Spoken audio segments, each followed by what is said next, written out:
On any job, it's tough to keep up morale. And in the crazy wilderness of filmmaking, where it's not really as regulated as a typical job setting, this is especially true. When you go out to work at your average job, you typically know your hours, what to expect. You usually expect break at exact times, and your performance usually doesn't have anything to do with what time you leave for the day. And there's usually no worry that the business might shut down at any minute because it ran out of money. But none of these things are true on most low-budget film sets. It's a jungle out there, folks. It can be a recipe for frustration. So it's important to keep up the mood on set. From my experience, the big crew positions, the DP, the first AD, the director, they all establish the tone and mood of the set. If they're lazy or stressed out or disrespectful, the whole crew tends to follow their lead. This is another reason why I chose Gavin Booth as my first AD. We're both serious about work, but like to laugh and play while we're doing it.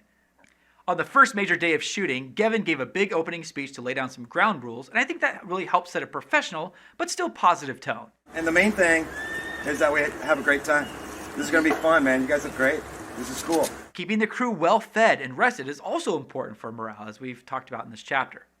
Expressing gratitude and just generally being positive makes a difference as well. Cut! Awesome, Will. That was great. Cut! It's so good. Can we please do another one? That's why we made these goodie bags for each person on set and put their names on them, so everyone knew that they mattered to us and were appreciated. As we'll see in the next chapter, we were hit with unexpected and unseasonably freezing cold weather. So after the first day of shooting, I went out and bought every space heater that I could find. And that really paid off.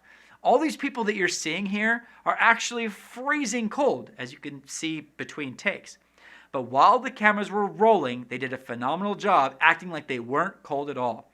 And I think they were only able to do that because we took care of them and warmed them up whenever we could. Now, I thought I had done a good job in anticipating challenges when planning our location because I intentionally selected a place with a very comfortable base camp. It was covered so everyone would be able to stay dry all day. There's plenty of seating for everyone, plenty of convenient parking, and base camp was far enough from set most of the time that people could relax and talk while we were shooting. There was a lot of easily accessible electricity. Restrooms were close to set and base camp, and were much nicer than the standard portable outhouses that you usually find on a remote shoot like this. And that's what kind of drives me crazy. I mean, I really tried to anticipate all possible challenges. I just didn't anticipate the ones we ended up having. Now, eliminating negatives is important, but sometimes you just gotta let go and have fun. I think that in general, this was a really playful cast and crew. It's important to me as a filmmaker to not only create good films, but also enjoy the process. So I'm always looking to surround myself with professionals that can laugh and have fun. And there was a lot of that on this shoot. I was also really grateful that our lead actress Eva Jane was so patient in working with a child acting partner, which isn't always easy. Though I think having a kid on set did kind of add this sweet, innocent vibe and tended to make everybody a little bit more lighthearted and playful. On the morning of our really big production day, the script called for the crowd of extras to murmur, but I was actually looking for a little bit more scandalous of a murmur. So I told them to act like they were on Jerry Springer, Maury Povich, one of those daytime TV trash talk shows, and it was pretty fun. Also during this time, Andrew Tribolini, who is a very well-known and respected actor here in Seattle, made a little goof when he just lip-synced his lines for some reason. Life is returning to our world.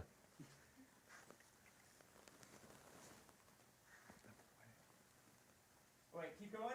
Go back to one. Yeah, sorry, I don't know why I was watching them mime and then I started miming. It seems like a small thing, but that kind of levity does a lot to make the set a much more enjoyable place to work.